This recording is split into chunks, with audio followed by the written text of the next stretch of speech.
This is the bright candlelit room where the lifetimers are stored.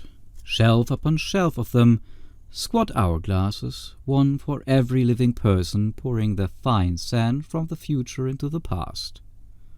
The accumulated hiss of the falling grains makes the room roar like the sea. This is the owner of the room, stalking through it with the preoccupied air. His name is Death. But not any death. This is the Death whose particular sphere of operations is, well, not a sphere at all, but the Discworld, which is flat and rides on the back of 4 giant elephants who stand on the shell of the enormous star turtle, Great Atween, and which is bounded by a waterfall that cascades endlessly into space. Scientists have calculated that the chance of anything so patiently absurd actually existing are millions to one. But magicians have calculated that 1,000,000 to 1 chances crop up 9 times out of 10. Death clicks across the black and white tiled floor on toes of bone, muttering inside his cowl as his skeletal fingers count along the rows of busy hourglasses.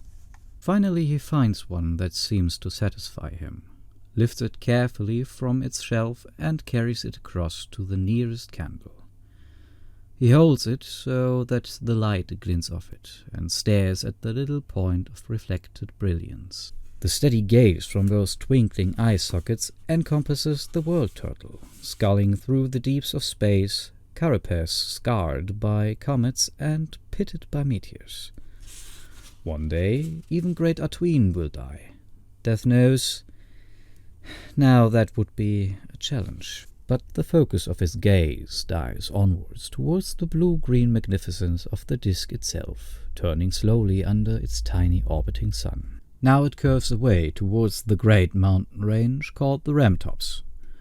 The Ramtops are full of deep valleys and unexpected cracks, and considerably more geography than they know what to do with.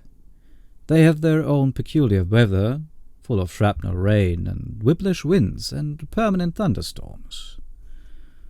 Some people say it's all because the Ramtops are the home of old, wild magic. Mind you, some people will say anything. Death blinks, adjust for depth of vision. Now he sees the grassy country on the turnwise slopes of the mountains. Now he sees a particular hillside. Now he sees a field.